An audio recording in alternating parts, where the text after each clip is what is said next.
गुरु प्यारी साथ संगत जी, आप सभी को राधा स्वामी जी। संगत जी, आप में से कई लोग बाबा जी के भंडारे में तो गए होंगे, जो कि डेरे में होता रहता है। तो आप लोगों को ये भी पता होगा, भंडारों के बाहर एक सेवा पेटी होती है, जो संगत अपनी श्रद्धा से जितनी सेवा डालना चाहे उसमें डाल सकती है। संगत जी, संगत के अपने इस चैनल पे अगर आपका भी पहली बार आना हुआ हो तो प्लीज़ सब्सक्राइब कर लीजिएगा, ऐसे ही अलग अलग साखियाँ सुनने के लिए। तो संगत जी, यह घटना एक बूढ़ी अम्मा की है, जो कि सेवा पेटी में हमेशा ही अपनी कमाई का 90% डालती थी। वैसे तो सदगुरु जी फरमाते हैं, जितना भी हम कमाते हैं या जितने भी हमारे हक हलाल की कमाई है, उसमें से हमें 10वां हिस्सा अपने किसी भी परमार्थ के काम में लगाना चाहिए। किसी की भी चाहे मदद के लिए भी हम वो लगा सकते हैं, लेकिन ये अम्मा उल्टा ही करती थी। 10वां हिस्सा अपने लिए रख कर बाकी जो कि 90% होता था वह डेरे में सेवा पर दे दिया करती थी। यह अम्मा अकेली थी, इनकी एक बेटी थी जिनकी शादी हो गई थी और वो फ़ॉरेन में रहती थी। तो यह अकेले ही फतेहाबाद में रहा करती थी। इनकी बेटी और दामाद कई बार इन्हें इनकरेज कर चुके थे कि ये अम्मा भी उनके साथ चल के और विदेश में रहे, लेकिन अम्मा नहीं मानती थी और कहती थी कि मैं यहीं रहूँगी और मैं वैसे भी अकेली कहाँ हूँ, मेरे साथ हर समय तो सद्गुरु है ही, तुम लोग मेरी चिंता मत करो। जब से अम्मा शादी करके उस घर में गई थी, तब से उनकी काफ़ी 50 साल की यादें उस घर से जुड़ी हुई थी। यही एक वजह थी जो कि अम्मा अपनी यादों को छोड़कर अपने बेटी के साथ विदेश में नहीं रहना चाहती थी, और वह चाहती थी कि जब भी उनकी अर्थी उठे तो वो उसी घर से, उनके पति के घर से ही उठे। तो यही जिद थी कि उनके बेटी दामाद उनसे जिद तो करते थे, लेकिन वह नहीं चाहती थी। साल 1.5 साल में उनकी बेटी और दामाद एक बार उनसे मिलने आ जाया करते थे और अपनी छुट्टियां बिताकर जाया करते थे। अम्मा ने अपने घर की बहुत ही अच्छी हालत बना रखी थी। उन्होंने घर को इस तरीके से बनाया था कि वह अपना घर किराए पर भी दे सके।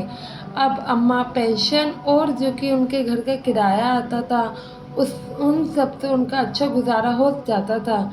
लेकिन अम्मा जो कि उन्हें पैसे मिलते थे उसमें से खर्चे के लिए निकाल कर बाकी सारे पैसे सेवा के लिए रख देती थी। वह मिसाल में 1-2 बार ज़रूर डेरे जाया करती थी, और जब भी डेरे जाती थी तो जितने पैसे उनके पास जुड़ा करते थे उतने पैसे वह अपने साथ डेरे में लेकर जाया करती थी और वहाँ पर सेवा पेटी में डाल देती थी। और इस बार भी अम्मा ने ऐसा ही किया था। लेकिन जब वह इस बार डेरे के लिए निकलती हैं तो उनके साथ एक घटना घटित हो जाती है, जिसकी वजह से वह बेहद ही परेशान हो गई। संगत जी, जब अम्मा घर से निकली डेरे के लिए तो सफ़र लंबा था। सारे पैसे तो अम्मा ने बैग में ही रखे हुए थे और वह अकेली भी थी। आप लोग तो जानते ही हैं कि अकेला बंदा देखकर चोर चिक्कर कैसे चकित हो जाते हैं और उन लोगों को निशाना बना लेते हैं। साथ में अब अम्मा की उम्र भी हो चली थी। ट्रेन में अम्मा को कुछ ऐसी औरतें मिलती हैं, उनके साथ ही वाली सीट पर बैठी होती है, जो कि उनसे अच्छी बातचीत करती है। जब अम्मा उनसे अच्छी बातचीत कर लेती है और उन्हें उन पर विश्वास हो जाता है, तो अम्मा उन्हें 2 मिनट के लिए अपना बैग देकर वॉशरूम चली जाती है। वो कहती है, आप इनकी संभाल करना, मैं वॉशरूम से होके आती हूँ। तो उसके बाद लेकिन जो वो औरतें थी वो ठग थी और उनका काम यही था कि पहले सवारी का विश्वास जीतना, फिर चोरी या ठगी करना, उनका सामान लेकर भाग जाना। जब अम्मा वापस आती हैं तब तक वो औरतें वहाँ अपना काम कर चुकी थी। उनके बैग से सारे पैसे निकल चुके थे। उन्होंने के बैग से पैसे निकाले और अगला स्टेशन आते ही अपने बच्चों के साथ उतर गए। तो जैसे ही अम्मा भी डेरे के पास उतरती हैं तो बैग से कुछ सामान निकालने लगती हैं। तो जैसे ही अम्मा देखती हैं कि भाई, जब वो पैसे निकालने लगती हैं तो 1 रुपया भी उस बैग में नहीं होता है, जो देखकर अम्मा के होश उड़ जाते हैं और वो बड़ी परेशान हो जाती हैं और आसपास के लोगों को इस घटना के बारे में बताती हैं। कहती है मुझे नहीं पता कि कहाँ गए, मैं तो उन लोगों के पास ही अपना बैग छोड़कर गई थी। और अम्मा की जैसे कि उम्र हो गई थी, वो इन सब के बाद बहुत टेंशन में आ जाती है। कहती है मैं साल बाद गुरु घर जा रही हूँ, खाली कैसे जाऊँगी, ये तो बहुत ज़्यादा गलत बात हो जाएगी और मेरे पास तो 1 रुपया भी नहीं है, मैं वहाँ जाकर अपना खर्चा कैसे करूँगी। फिर अम्मा कुछ देर सोचती है और उन्होंने मन बनाया कि उन्होंने अपने खुद के आने और जाने से तो अपने पास कुर्ते की जेब में रखे ही थे, जो कि 500-600 रुपये थे। तो अम्मा कहती हैं ये पैसे जो मैं सेवा डालने के लिए लेकर जा रही थी, वो तो कम से कम 50-60 हज़ार थे, अब ये 500-600 रुपये ही हैं, तो मैं इसका क्या करूं? ये थोड़ी ना मैं सेवा में डालूंगी। अम्मा बड़ी परेशान हो गई, लेकिन अब अम्मा क्या ही कर सकती थी। तो वह बाबा जी से माफ़ी मांगती है, हे दीनदयाल मुझे माफ़ कर दो, आपके पैसे मुझसे खो गए। बुढ़ापा पेंशन के पैसे जोड़कर जो भी पैसे इकट्ठे हुए, वह पता नहीं किसने चोरी कर लिए। कोई बात नहीं, शायद इसी में भलाई हो। आप मेरे पास जो भी है ये मैं आपको अर्पित करती हूँ, आप इसे ही स्वीकार कर लेना। अम्मा ने उसी कागज़ में एक कागज़ में पैसे लपेटे और अपने माफ़ी लिखी। वही माफ़ी के साथ उन्होंने वह पर्चा सेवा पेटी में डाल दिया। अब अम्मा बीच रास्ते में चाय पीने का मन हुआ तो उनके पास 1 रुपया भी नहीं था, ना ही अम्मा के पास डेरे में रुकने के पैसे थे, क्योंकि सारे पैसे तो अब उन्होंने सेवा पेटी में डाल दिए थे। अम्मा रोटी तो घर से लाई थी, तो उन्होंने क्या किया कि वही रोटी निकाली और वो ही खा ली। चाय पीने का जब मन हुआ तो मन को मारकर पानी से ही गुजारा कर लिया।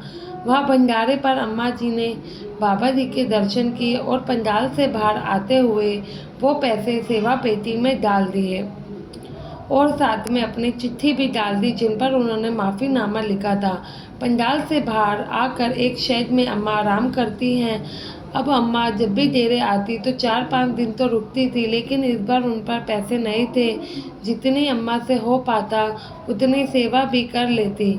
इधर जब भंडारे के बाद सेवादारों ने सेवा पेटियां खोली तो बहुत सारे सेवादार सेवा में आए पैसों की गिनती करने लगे। जब एक सेवादार गिनती कर रहा था तो उनके हाथ में कागज़ में लिपटे वही पैसे भी आए। उन्होंने कागज़ खोला तो उसमें 100 के नोट और 10 के नोट भी थे। सेवादार की नज़र उस कागज़ पर पड़ती है। सेवादार देखते हैं कि उस कागज़ पर कुछ लिखा हुआ है, तो सेवादारों ने उनको पढ़ा तो उनकी आंखें भी भर गई। दूसरे सेवादारों को जब दिखाया तो सब उस कागज़ को इधर से उधर करके बाकियों को दिखाने लगे और हैरान करने हो गए कि सोच रहे थे सेवा डालने का एक ऐसा भाव भी होता है, ये तो हमने कभी नहीं देखा। जब यही बात बाबा जी तक पहुंची तो बाबा जी ने उन पैसों को हाथ में लेकर एक बहुत बड़ी बात कही। बाबा जी कहते हैं कि बड़े महाराज जी के समय में एक बुजुर्ग अम्मा ने 1 रुपया सेवा में अर्पित किया था, लेकिन वो 1 रुपया भी काफ़ी लाखों के बराबर था। महाराज जी ने उस समय कहा था कि इन सारे पैसों में ये सबसे ज़्यादा है, मुझे इस 1 रुपये की ज़रूरत है, क्योंकि इस 1 रुपये को डालने वाले ने जो कि भाव छुपा है वो हज़ारों या लाखों रुपए डालने वाले के पास भी नहीं है, और यही भाव हर किसी में नहीं होता। मालिक को संगत के पैसों से कोई प्यार नहीं है, बस उनको तो संगत के भाव से ही खुशी मिलती है। बाबा जी अब इतना तो जान चुके थे कि इन बीवी ने इतने रुपये सेवा में डाल दिए, अब उनके पास 1 रुपया भी घर जाने के लिए नहीं है। तो बाबा जी अपने सेवादार को उसी शेड में भेज देते हैं जहाँ अम्मा रुकी थी। सेवादार ने वहाँ जाकर ये नहीं बताया कि उनको सदगुरु जी ने भेजा है, क्योंकि बाबा जी ने ऐसे करने से क्लियरली मना किया था। सेवादार ने वहाँ अम्मा के सामने खुद को संगत बताया और वहाँ जाकर शेड में बैठी संगत से जानबूझकर पूछने लगा कि माँ जी मेरे पास बड़ी गाड़ी है, मैं फतेहाबाद से आया हूँ, मेरी गाड़ी में एक सीट भी खाली है, तो मैंने सोचा क्यों ना संगत की ही सेवा कर दूँ। अगर संगत में से कोई अकेला है फतेहाबाद जाना चाहता है तो कल सुबह मैं गाड़ी लेकर यहाँ से फतेहाबाद के लिए निकलूँगा। आप चलना चाहे तो मेरे साथ चल सकते हैं। जब अम्मा ने ये बात सुनी तो उन्होंने सेवादार को अपने पास आने को कहा। अम्मा कहने लगी, बेटा मैं भी वहीं से हूँ। और सेवादार तो पहले से ही ये सब जानता था, क्योंकि उन्हें तो खुद सद्गुरु ने पहले ही बता दिया था। और अम्मा उस सेवादार के साथ घर चलने को तैयार हो जाती हैं। अगले दिन वह सेवादार अपनी गाड़ी से अम्मा को घर छोड़कर वापस आ जाते हैं। संगत जी, हम ये सोचते हैं कि बाबा जी को हमारी कोई चिंता नहीं है, हमारे साथ ऐसा हुआ वैसा हुआ, पर जो कि गलत है। जो हमारे साथ अगर बुरा भी हो रहा है तो ज़रूर इसी में कोई ना कोई भलाई छुपी होगी, ज़रूर इसके पीछे कोई तो वजह होगी। जो इतने बड़े सद्गुरु ने ऐसा करना चाहा तो हमेशा ही उनकी मर्जी को मान लेना चाहिए। हमें हर हाल में गुरुओं की बुराई करना, गुरु से शिकायत करना छोड़ देना चाहिए। आशा है ये साखी के माध्यम से आप भी समझे होंगे कि सद्गुरु हमारे कितना चिंता करते हैं। उन्हें हमसे ज़्यादा ही हमारी चिंता है। और संगत के इस चैनल को सब्सक्राइब नहीं किया तो ज़रूर करें। कमेंट में राधा स्वामी लिखना ना भूलें जी। गुरु प्यारी साथ संगत जी, आप सभी को राधा स्वामी जी।